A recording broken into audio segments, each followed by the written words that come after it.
Welcome to the Modern Seniors Podcast, or welcome back if you've been here before. We're so glad to have you. We're building community and supporting each other and learning about all the wonderful things that we can do for each other. So this is your opportunity to send us your feedback, comments, like and support the podcast, and we look forward to seeing you again. Yeah. And I am Ami. Um, we are excited to have our wonderful guest, Jane Heyman. And so we normally just bring Jane into the conversation and have her tell the rest of this amazingness that she has been really created all her life. And Jane, welcome to the Modern Seniors Podcast. Thank you so much for coming. It's a pleasure to be here. Thanks for asking me. All right. Well, Jane, your parents escaped to Canada during World War II. Yeah. How did that family history of survival shape who you are and ignite your lifelong passion for peace and creating safe heavens for others? Well, I'm not particularly original. I think you would find if you look at any other, what we call ourselves second generation. Our parents were all Holocaust survivors, and or our grandparents, and so I think we were just instilled with the notion that, I mean, it's not even conscious, it's just, you have to make the world a better place. Yes. And certainly that war is not an answer to anything. Amen to that. Yeah. I mean, my dad, my mother and my father and my dad's younger brother got out. My mom's two oldest sisters fought in the underground in Poland and survived, but one of her other sisters was murdered in the Warsaw Ghetto. Wow. Both my dad's parents, my dad's older sister, and her two kids. And then, I mean, I can't even, the cousins and aunts, or for me, it would have been a great aunt. I mean, it's the numbers in my family aren't even as great as in other families of people I know where everybody was obliterated. I mean, my one grandmother survived the Warsaw Ghetto. She was smuggled out and hidden for the rest of the war. And in 1947, she came to live with us. And she was a lifelong inspiration. She people talk about forces of nature. Well, that was my grandmother. I mean, she came to Canada. She was 69 years old. She'd survived the First World War, the Depression, the Second World War. She'd lost a daughter. She'd lost sisters, a brother, and she arrived in Canada. And almost as soon as she got here, she started, raising money and collecting packages of clothing and stuff that she would send to people in Poland, to orphanages she'd sent to Israel. Everybody in our family did things. So I think my brother and I mean, we were born here. We've always had a life of, even when my parents were really struggling, we still had lots of privilege, Mm. So my brother and I just were, that's just what you did. So fighting for safety Incredible. comes naturally to you then. Long before recent cultural reckonings, you co-chaired the task force that created the Not in Our Space anti-harassment initiative. What lessons came out of that work? Well, I always wondered why I did that. I mean, I started doing that work in the 1990s. It was the first policy that we brought in. And then when I was on the National Council. I was an elected BC representative to the National Council of Canadian Actors Equity Association. And then in 2012, I went back again because we had a policy, but the policy basically sat on the wall. And if anybody read it, they didn't do anything about it. And harassment was still going on, primarily bullying. I mean, there is sexual harassment, but in the life where the worst kind of harassment is scapegoating and bullying. Wow. And, and it's a very subtle, hard thing to do.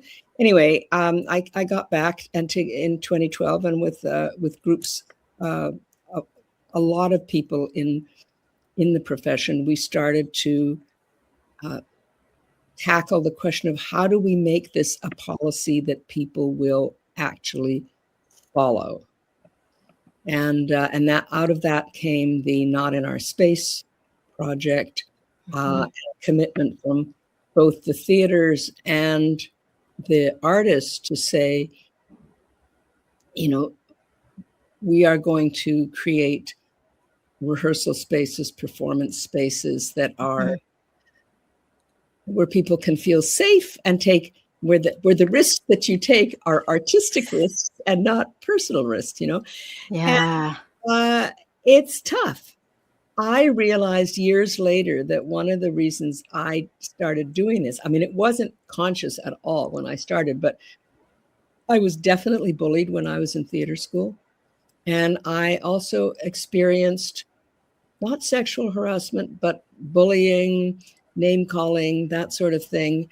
And that's got nothing to do with art for me. It's just bad behavior.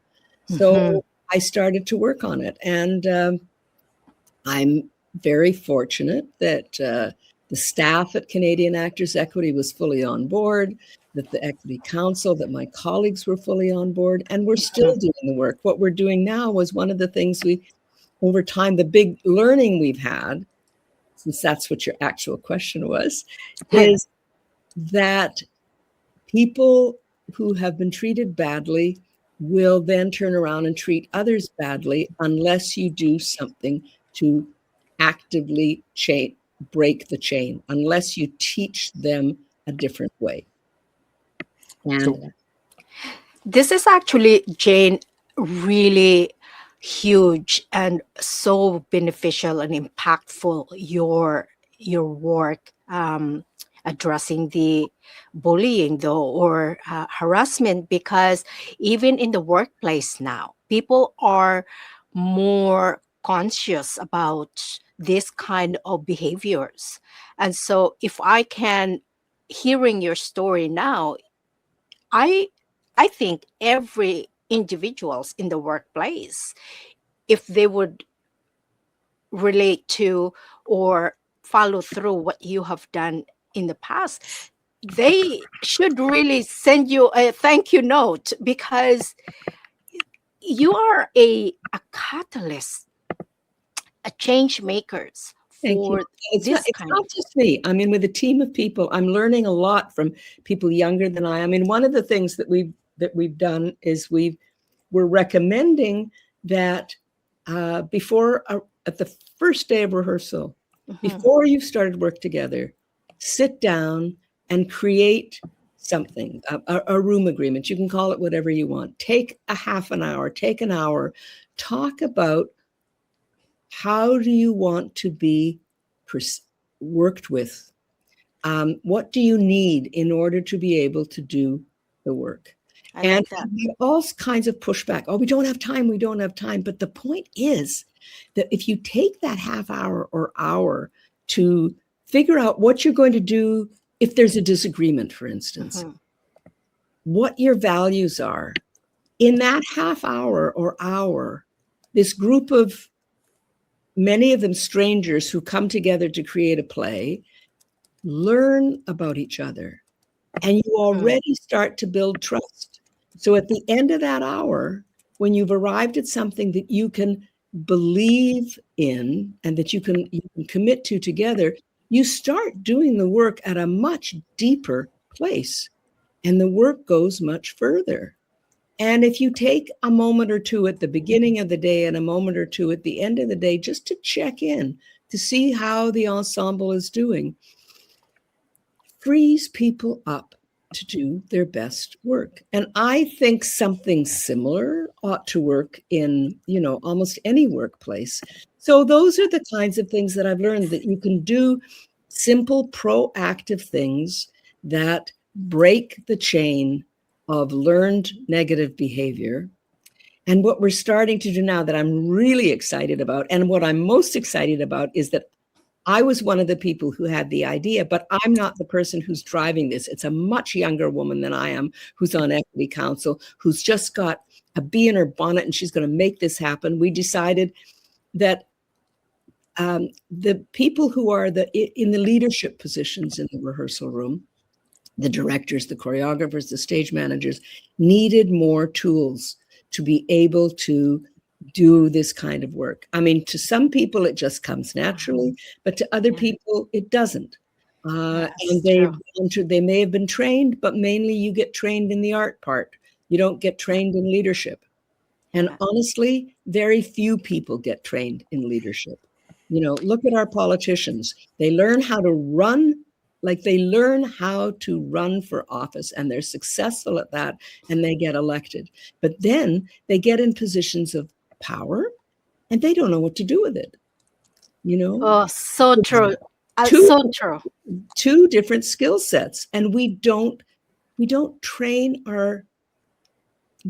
give our citizens the tools to be leaders. And everybody is a leader in some sphere or another, and when you know how to listen, when you know how to communicate, and when you know how to focus on the problems that you want to work on together rather than focusing on personalities, So But true. anyway, so that's what we're doing now. Jane, I've seen the kind of conscious trust building that we're discussing in creative spheres and the arts, in my case, in session 0 for role-playing games, for example.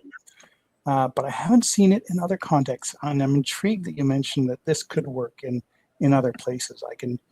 I can see the value, and I wonder how it would play out in business, for example. Well, I mean, I've never worked in business, so I don't know. But I mean, I know that years ago, I got asked to come and teach improvisation, or to do role playing with business leaders.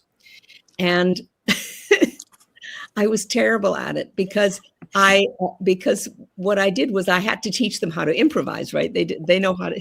So the first thing we did was do some improv games, which immediately build trust. I mean, they're fun, it's playful. They never wanted to move out of that. I never got them to do the role play because all we did was play improv games, and it brought them back to the joy of collegiality that all children have, right?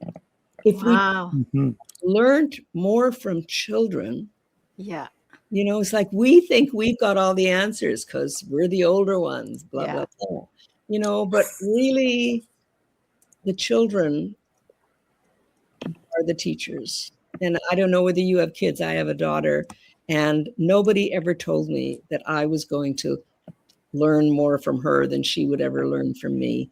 But it was true. And, as I watched her grow up, she taught me things, That's what I love about watching kids play, Jane, because when you observe them, there is no rules. The way that they're interacting, they don't see the colors of your skin, they don't see the statuses and education, whether this person is big or small. They play, they are included, they are invited, they have this amazing innocent way but beautiful raw way of including everyone.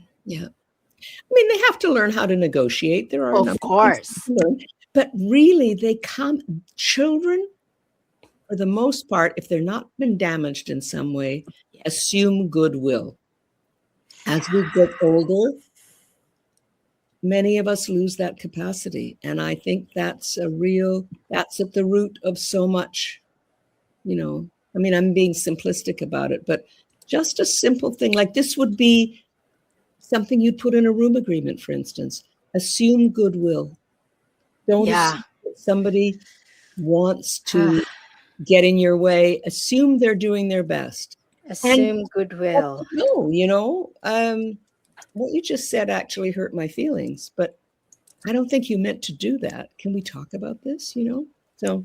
Yeah, I love that. I love that. Mhm. Neil, I don't know, and even our viewers, I don't know even if they know how I met Jane, but I give you a very, very, very short version of it. Back in a few months ago, I think, was it last year?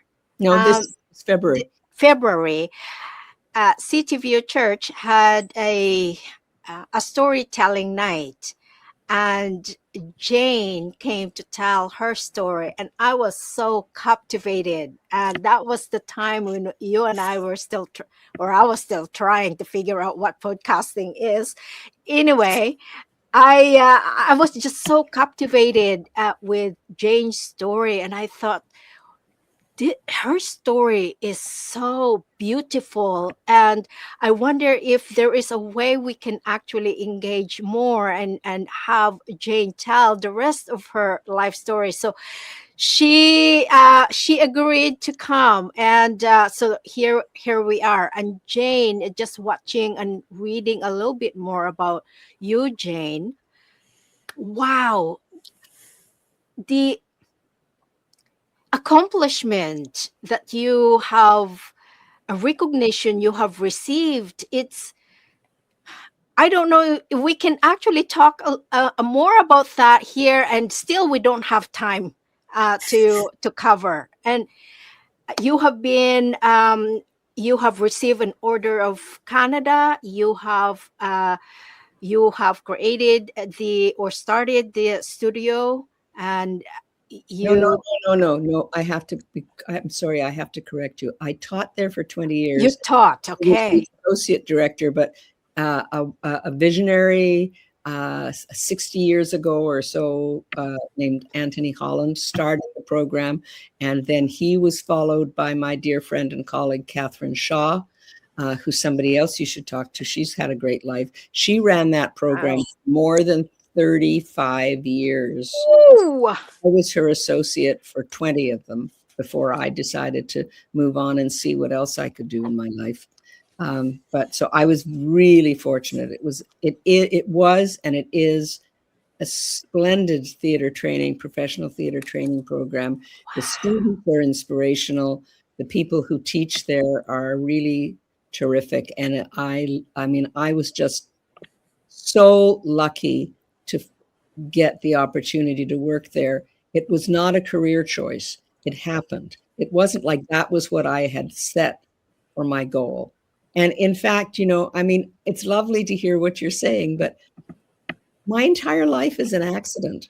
The big thing is that I think what I learned from my parents and from my grandmother and from all of their stories, was that if you get an opportunity, grab it. And if something isn't working out and you've done everything you can to make it work out, move on.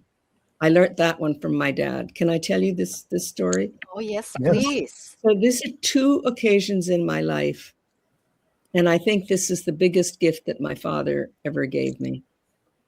When I was 9 or 10, I think I've lost track of the exact age. My parents called a family meeting. My parents, my grandmother, who was living with us, and my brother and myself, and told us that our dad had just quit his job because there were things going on in the company that he did not like, and he tried everything he could to change them, and he hadn't been able to do it. And so we were selling the car. There wasn't going to be much money. Daddy said, "Don't worry. I can always work. He was a professional engineer, and he said, I can always work as a draftsman. I'll find another job. But until that happens, no extra money.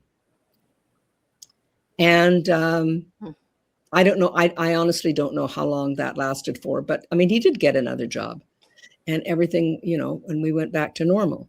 And then when I was 17, and I was finishing high school, the company my dad was working for was sold, and it was sold to a company in the United States named Bechtel, and the one person that they wanted to keep as a project manager and actually a vice president was my dad. And so we were going to move to San Francisco, which, as you can imagine, in 1961 was amazing. I mean, Vancouver was, as far as any teenager was concerned, was just, a hole in the wall. But we were going to move to this romantic, wonderful city. And our dad would go down to California for 2 weeks and work, and then he'd come up to Vancouver for 2 weeks until my brother and I had finished school. We were going to move in the summer, and I was finishing high school, so I was going to start university in the States, and I had my student visa and on. And then in the beginning of July, another family meeting, and my mom and dad tell us that our dad has decided to quit his job because he doesn't like American politics and he doesn't want to move. He doesn't want the family to move. He wants to stay in Canada. And he said the same thing. I can always be a draftsman. Don't worry. I'll find another job. But he was 50. And 50 in 1961 was old for getting hired. I, of course, was furious. I was a 17-year-old and I was all wrapped up in myself. And I didn't want to. So I had to apply. I'd missed every deadline for UBC, but I got in somehow. Anyway, he did get a job within 6 months. Yeah. So you have to understand, my father was a child during the First World War. He was he was a teenager during the Depression. Then he and my mom had just been married for 4 years and they had to escape from Poland, the Second World War. Most people who come through that kind of experience, if they have a job, they keep it. Yeah. No matter how awful it is, no matter how much they hate it, they stay there. My father taught me by example that if it isn't right, you can always get a job doing something menial. You just have to work for it. But life's too short to stay where you're not comfortable or where you don't like what's going on. And if you can't change it, move on. And that is just the most incredible gift to give a child. Extraordinary. Yeah. So I'm very fortunate because I've done that all my life, Jane, in such a short time that you have shared so far, I can see, I'm very visual, so I can see the fire in your belly. And for most people, Jane, as you heard, for most people, it's a reason for them to just slow down, but you don't. Your fire keeps burning. And I think the more I hear your story, the more I'm inspired by you. And I certainly would love to follow that steps of having to continue letting that fire burn, because I see you're one of those people that is so engaging. And even if I just see your face, I'm lighting up. It's incredible. Neil, what you're dying to speak, to share. Well, I love that you shared that story with us, and it gives some insight into where you did find the grit to lead all these changes and the courage. It was your parents' example, and in particular your father, in the story that you told. And you've mentioned grandparents and your mother, and I'm sure you also received some inspiration from them, which of course would make you want to pass that on, and give you a very strong urge to do that. So you were at Studio 58 for several legendary decades. And while you were there, you focused heavily on creating opportunities for women and mentoring young talent. So how does it feel today to see the ripple effect of the doors that you personally kicked open? Oh, well, I mean, it's just so rewarding. It's a gift. I go to almost any theater I go to see in Vancouver. There's somebody up there that I taught either backstage or on the stage, or if I didn't teach them, somebody that I taught did teach them. It's it's wonderful. I mean, I think that one of the things that keeps me going, I mean, I'm aware of the fact that I'm 82 years old and I should be slowing down. And I actually am. I can no longer do two things at once. I used to be really good at that. I don't know that that was a particularly healthy thing, but I was good at it and I can't do it anymore. But I always got so much energy from my students.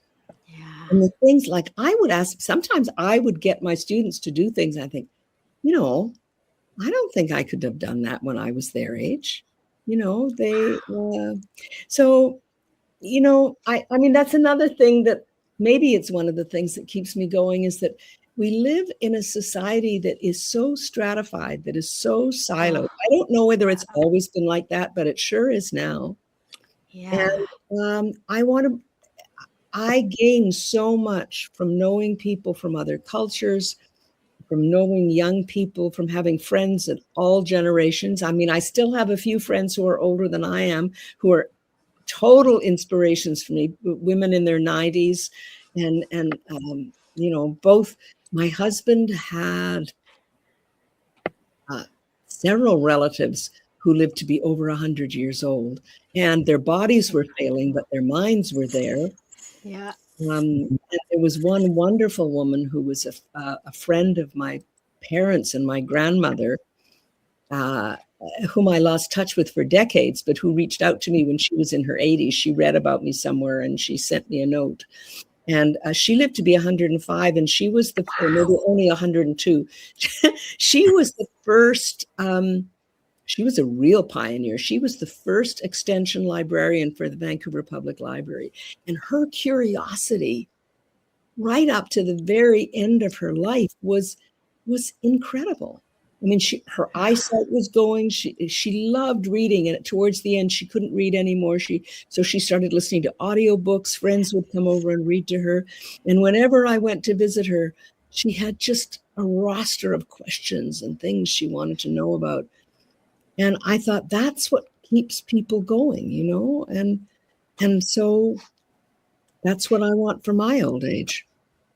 We need to keep that curiosity part of part of the best or live life kind of experience is this having that curiosity, because I agree with you, Jane, 100%. Yeah, I think that kind of passion and engagement is the dream that we are all looking for in life, and it seems like you found it and learned how to pass it on. I've been really fortunate. I had really good mentors. Not everybody does, but I did, and people who encouraged me, and a family that encouraged me. When I decided to go into the arts in the 1960s, first generation kid, you don't do that. You become a lawyer, you become a teacher, you become a doctor, you get a stable life. My parents just said, sure. They did say, don't you think you should get a teaching degree so you have something to fall back on? And I said, no. And that was it. Wow. They didn't push it. And then, of course, the irony is, what did I spend most of my life doing? Teaching, but without a degree in it. And they did the same thing with my brother. I mean, my brother ended up doing all kinds of amazing things, but he started out as a young man. He was a poet, and he started books of poetry. He published books of poetry in a poetry magazine. And then later he got involved in union work, and then he, was elected and was in government and did all these things. But they didn't stop him from doing that either. And that was also unique, that they loved us and they wanted us to be happy more than anything else. So I just I, want to share that with others. that's to me, it's incredible because what I'm hearing from Jane, it's actually an ingredient for a joyful life. Because Jane, you mentioned about curiosity. It definitely you use your background in spite of the pain and other things that you have experienced, and you've used it actually to bring peace to Mm. other people and teach them. So there's that element of teaching and leadership. I think the next time we meet again, I'd love to hear. I'm very curious. I'd love to hear this idea of, leadership, because I think the three of us in the room, when we're talking about leadership, we know what it means, Mhm. but to the full extent, because there is an element of leadership that you have to embrace. And then there are things in leadership that, you know, are questionable. I would love to focus on that next time. But the extraordinary life that you have lived and you have now shared. I'm curious, when you were teaching, did you have any like famous students who became very famous, that you know of, that have still connected with you, or they have gone into this incredible life after teaching, yeah, or being in your class? Well, it's really hard to be famous in Canada, is all I That can is say. true. That is true.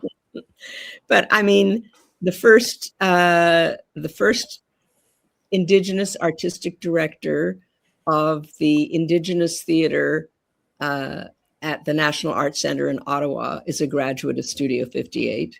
So he's one of the people that I taught, but so did a whole lot of other people. Um, there are a number of small theater companies that were started by our grads. My mind always goes blank with this, but I mean, honestly, if you go to any theater in Vancouver and you look at the bios of the people that are involved, you will see an enormous number of them say that they come from Studio 58. And, and another favorite student left Canada, became, first of all, the artistic director of the Dublin Fringe Theatre Festival in Dublin. Then he went to England, where he became the artistic director of the Lift Festival in London, which is the London International. Can never remember what acronyms stand for, but the Lift Festival, it's every other year, I think, and it's an international festival of, cutting edge experimental art. And then now he's in Australia, where he's the artistic director of the Australia Fringe. And this young man is 44 years old. Wow. So I don't think he's a household name, but he's done amazing things. And he was a complete pleasure to teach. He was challenging. There is Jonathan Young, who, together with Crystal Pite, created some wonderful theater dance pieces here, and won the Olivier Award in England for the work that they've done. Carmen Aguirre, who is an award-winning playwright and writer. I mean, the name. There's a wonderful woman named Jane Perry, who now works in England, and she won a BAFTA which were the British Award for the characters that she created in video games. I mean, it goes on and on and on, and they're all, we all continue friendships. I mean, there are a number of actors at Stratford who are from Studio 58. It's a pretty fabulous community. And what I'm really, can I just? Yes, please. because what I'm really excited about right now, apart from um, uh, uh, apart from the things that we've been talking about, and the leadership in practice program that we're starting at, a training program that we're starting at Actors Equity to give directors and choreographers and stage managers, etc., the tools they need. At Studio 58, where I continue to sit on the advisory committee, we've just started. We have our first pilot project, mentorship project, where we have paired everybody who graduated this year with a mentor, somebody who graduated from studio at least 5 years ago. And we had our first orientation meeting yesterday.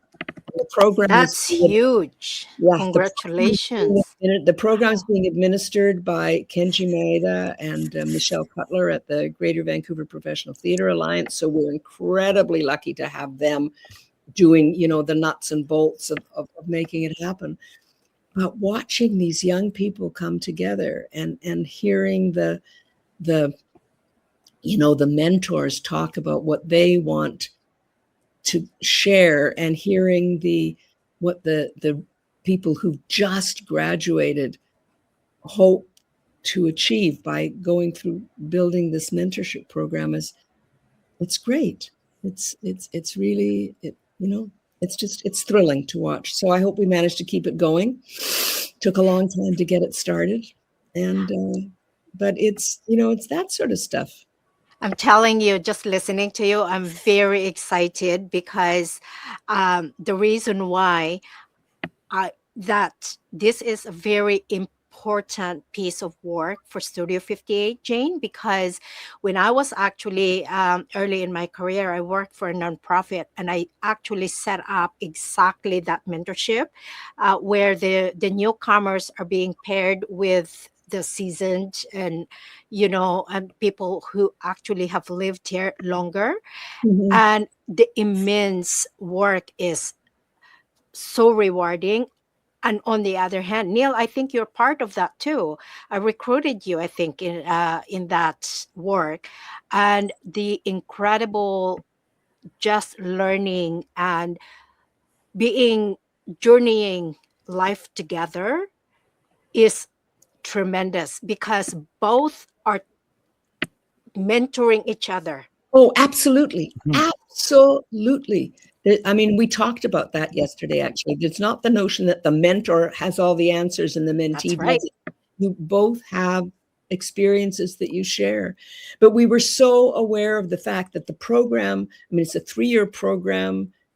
It's so intense. It's It is. students call it boot camp, and It then you is. finish, you graduate, and it's like you fall off the edge of a cliff. Yeah. If Yeah. you're lucky, you've met somebody and you go out into work. I was incredibly fortunate. Somebody from the profession, Joy Coghill, who became my dear, dear friend, but was my mentor for most of my professional life, saw my work. I don't honestly know how it happened, but she got in touch with me before I graduated from UBC and said, I think you should come and work for me. Come and let's talk. And we talked. I graduated with a job in the professional theater in Canada, where the That's so rare. just getting going, and where women were not the people who did this, Vancouver was rare. Vancouver had Joy Coghill, it had Jessie Richardson, it had Yvonne Firkins, and Dorothy Davies, all strong women who took on leadership positions that women in the rest of the country barely had. And I got picked up by one of them who said, you can do this. So I've done all my life. I was so fortunate to have people along the way that I would bump into, and they'd say, sure, I can help. And so I want to keep doing that. But that's the other thing, right? With the silos, it happens less and less, like what you're talking about. Now we have to create structures for it to happen, because it's not happening organically the way it used to, or at least it feels like it isn't. I mean, maybe it's always been siloed, but it feels like in the past, life was hard, but it wasn't as pressured somehow. I mean, it was slower. So Yes. people were more generous, maybe. They acted on their generosity. I think people basically still are generous, but things can get in the way. So we have to help it along. Yeah. Jane, I just want to take a moment to say that we feel incredibly fortunate that you came here to join us today. Two amateur podcasters just starting off on our first year journey.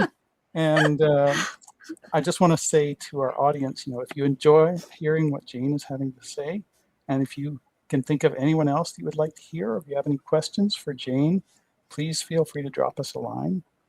We are looking for guests. We're looking for sponsors and partners, and we're building a community.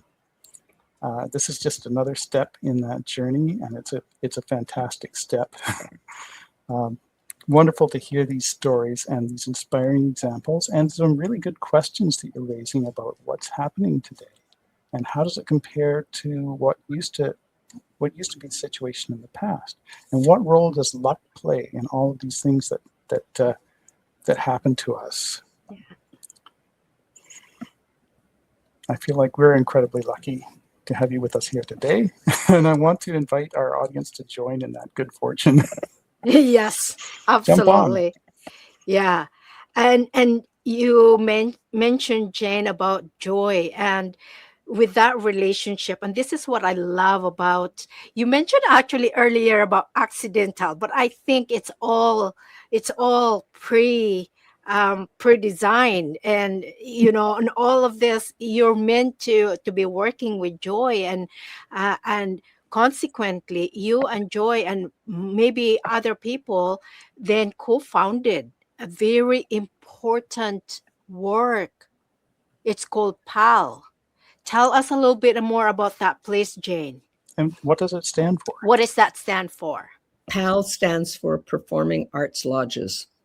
The first one was built in Toronto in the 1980s. It is affordable housing for seniors in the performing arts. Oh, people with disabilities and seniors. So the first thing I have to say is it's not just an actor's home. It's a place for actors, singers, dancers, designers, podcasters, radio people, people who worked in film and television, carpenters, electricians. I mean, the theater world uses everybody. I mean, the sets have to get built, the lights have to get put up, so it's a theater is, or maybe the performing arts are a microcosm of society.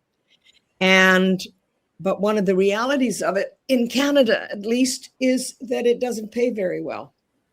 And the work is, it's gig work most of the time. I mean, even if you work at Stratford, which is, the biggest company in Canada, the work is not year round. There are several months where they're not performing.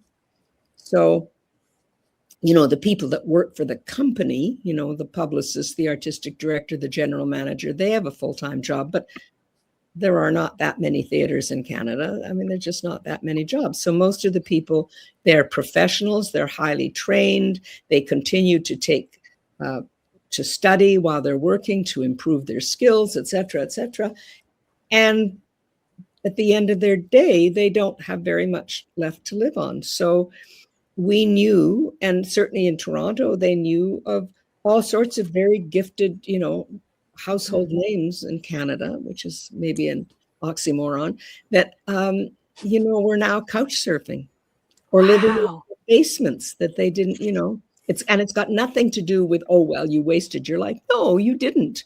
You put your life into telling stories and bringing joy and to other people, but the remuneration is dreadful because the powers that be still think of the arts as a frill and refuse to accept the fact that the arts make life worth living, and also refuse to acknowledge that performing arts industries contribute to the GDP as much as forestry and farming and, you know, all those things that we consider our resource core industries. Yeah. And they are. But the arts also are a huge driver of the economy. And it's not recognized still. I mean, they pay lip service, but it's interesting, right? We get grants.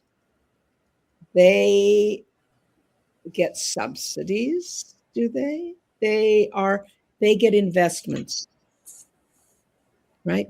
You put money into business, it's an investment. You put money into the arts, it's a grant. So what's the first thing that gets cut? The grant. The grants. But I mean, look what happened during the pandemic. People were at home. What did they do? They read books. They watched incredible amount of television and streaming. Theaters were shuttered for months and innovated and started to figure out ways of putting things online so that people could see.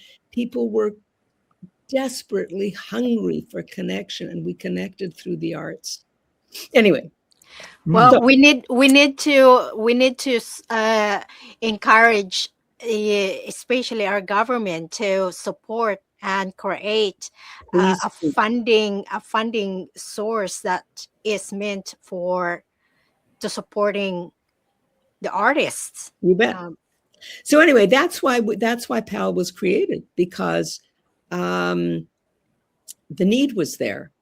And once they had it, the person who was the driving force in Toronto was a man named Dan MacDonald, who actually had started his career working for Joy Coghill in Vancouver. And shortly after they got the first one going, it became really important to him to get chapters across the country. So he started bugging me about how I should make it happen in Vancouver. And I said, well, I can't right now because I've got a full-time job and I'm on Equity Council and I'm doing this and I'm doing that, but I will.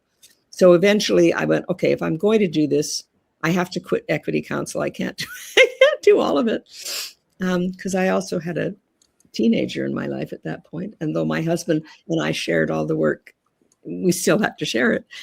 And so, I mean, there's a story about luck.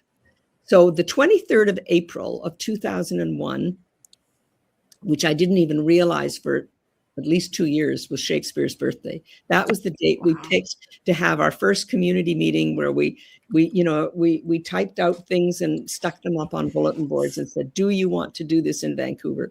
And about 40 people turned up. It was cold, rainy. It was like a typical Vancouver winter day. And we brought everybody together and we said, dream of what kind of a place you want. And they did. And it's remarkable, actually, how much of it we achieved. And so they, at the end of the meeting, they elected a steering committee, and they elected Joy and me to be the co-chairs of the steering committee. So that was the beginning of it.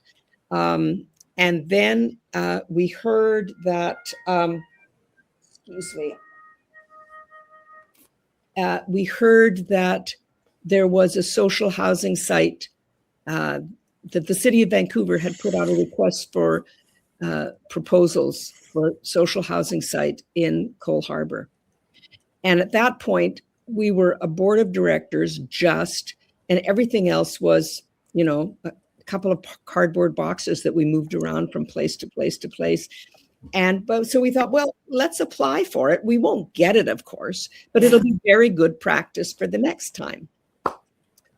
And then we got it. So then we had congratulations. Then we had to raise millions of dollars. Yeah, of course.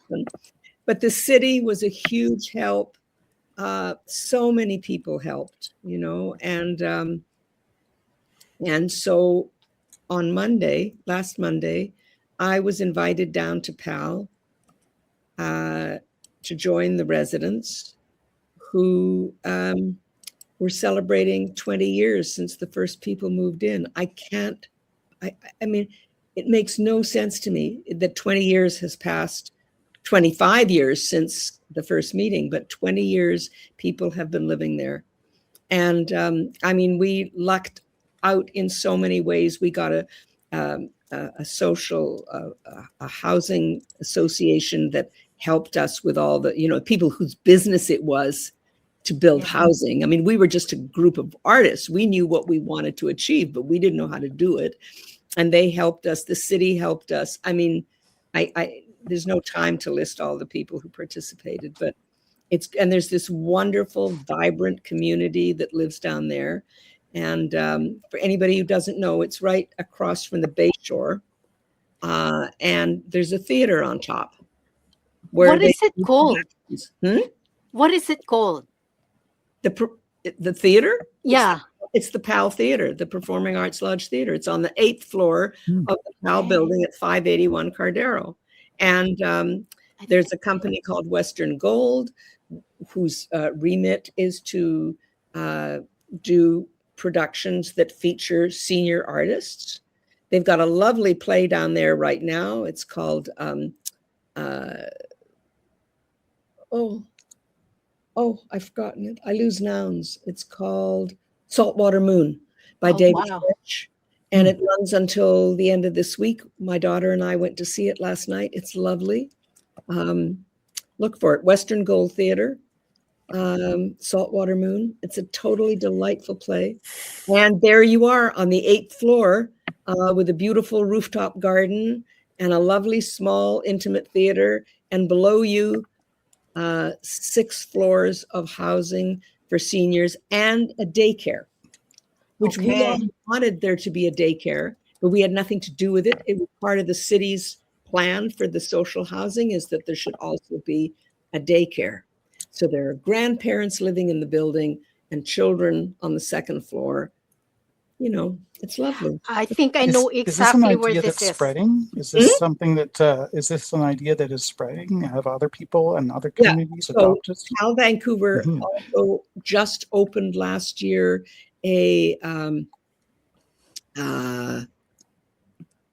another building in New Westminster. There is now, I'm so sorry, I forgot to turn off my phone. No worries. I did too. I'd better get on that. There's a PAL Stratford. There's a PAL in Edmonton, but it's not called PAL. They had to change the name because calling it a lodge in Edmonton, kind of legal ramifications. Right. It didn't elsewhere.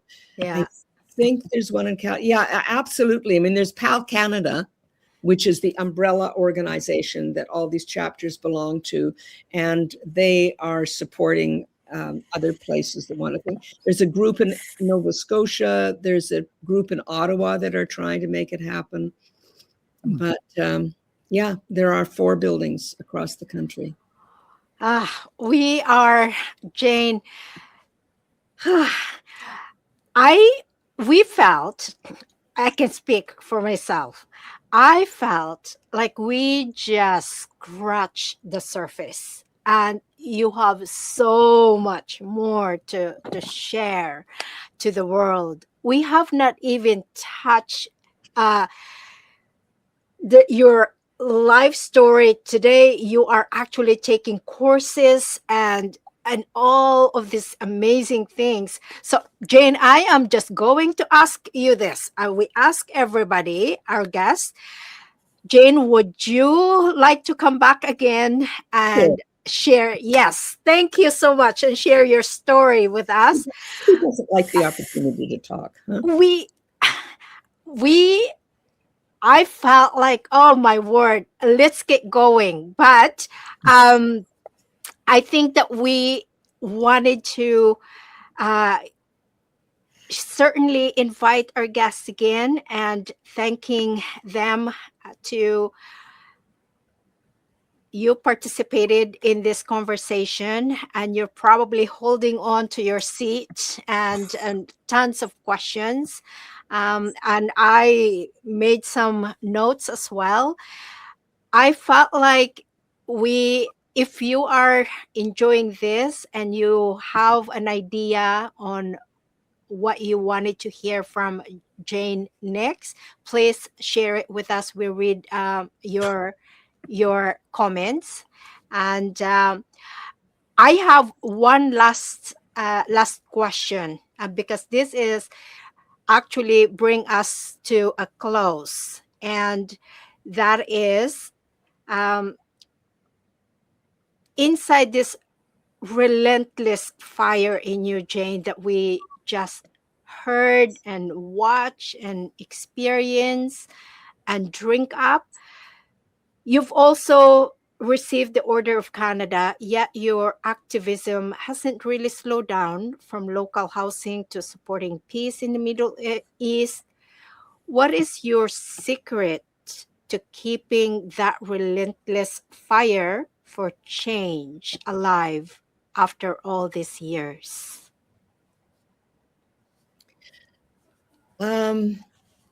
Well, honestly, it's not a very happy one. I mean, I think I share that with almost all second generation Holocaust survivors. That, and I can't put words to it. My brother's the same. My brother hasn't stopped. Everybody that I know, one way or another. I mean, for some people, it's there have been crippling depressions.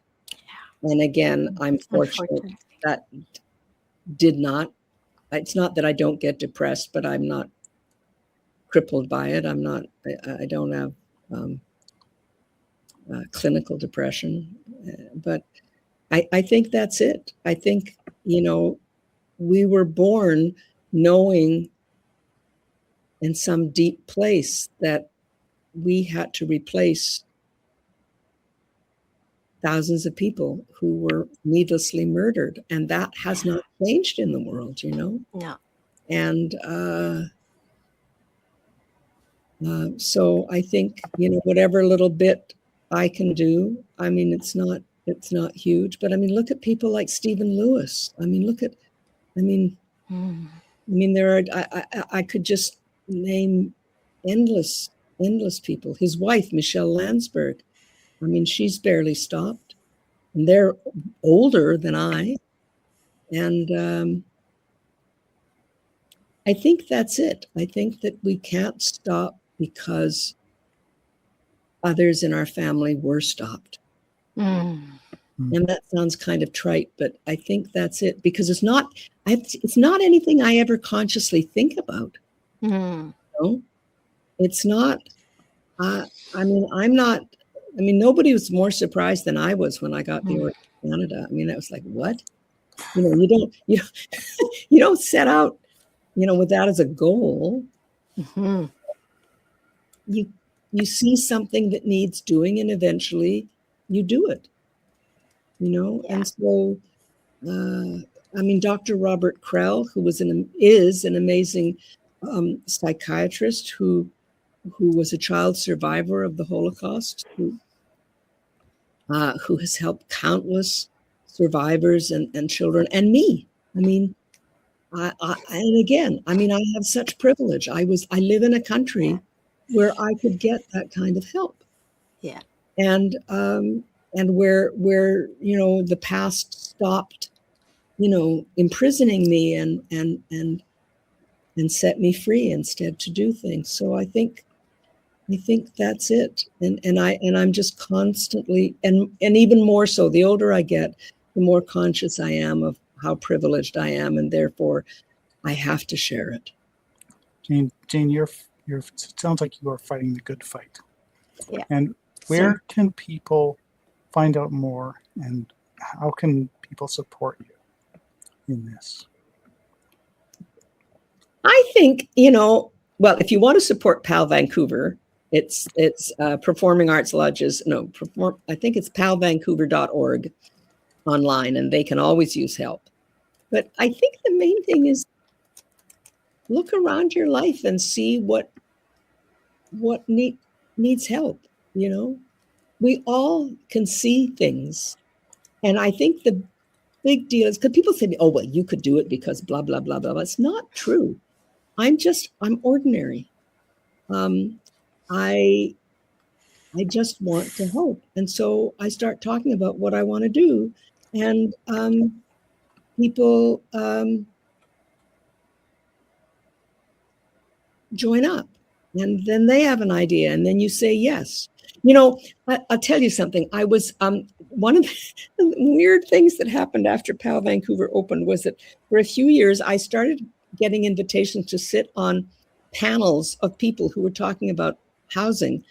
And I would sit on this panel with people who really knew about housing, like Michael Geller and, like all these people who, Philip Bonham, who'd been our board president, who was a very well-known developer and architect. And there I was, a theater director. And what am I doing there? And people would say to me, why do you think you succeeded when other people hadn't? And the only thing I could think of saying is we would not take no for an answer. Amen. We knew, Joy Cockrell always used to say, we're actors. We know you have to audition 20 times to get one part. Yeah. And you cannot let no drive you down. And then one of the things I learned from a professional fundraiser who worked for us was that if somebody turns you down, you say, okay, do you have any other suggestions for somebody else I could talk to? Yeah. So you always say yes and or no and then you circle around and eventually you come back to them and you say, look, this person's helping this. Don't you want to join the club? I mean, because really all you need is a few people to get the ball rolling and then everybody wants to join on. Yeah. The difficulty is finding somebody to start it and to just be tenacious. And really, that's the only thing that I think I excel at. I excel at being persistent and tenacious and not taking no for an answer, which can be really irritating, but can also result in some good things. In that context, Jane, you are the right person to lead. You are that catalyst for change. You are the leader. You are exactly what Vancouver needs to fight for and represent the artists. And you have done that. Well done, Jane. I think that's incredible. And Neil and I, the modern seniors and the community that we are building, so honored to have you and your story. We are absolutely looking for story like this. So if any of you, and Jane, if you know any people that you want to bring or even just refer to us, we are absolutely honored. Um, Neil, where do we go from here? And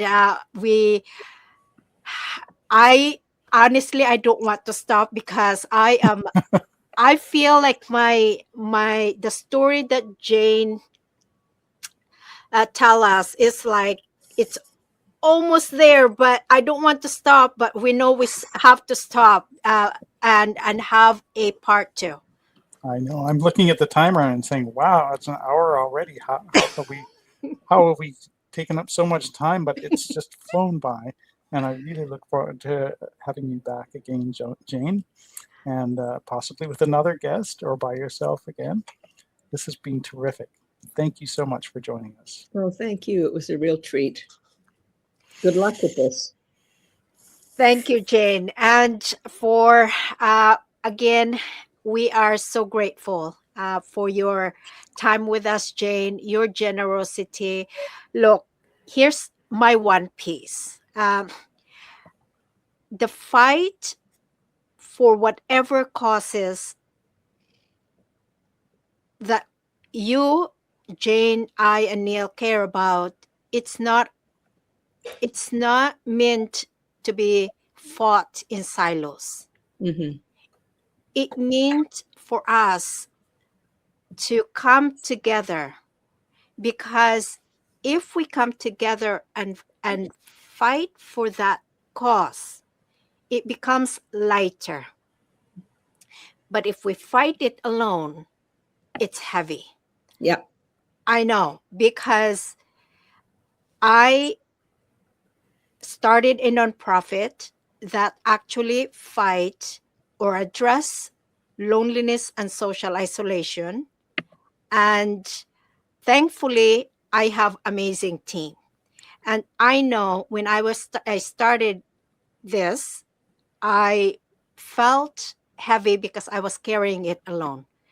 And so I appreciate you, Jane, very much. I appreciate your story, your tenacity, your work for either for the homeless or housing or harassment or teaching people in the art. Uh, you've done it all, and so honored. Thank you, thank you, thank you, thank you, Jane, so much. Thank you so much. All right. We are hitting the end recording.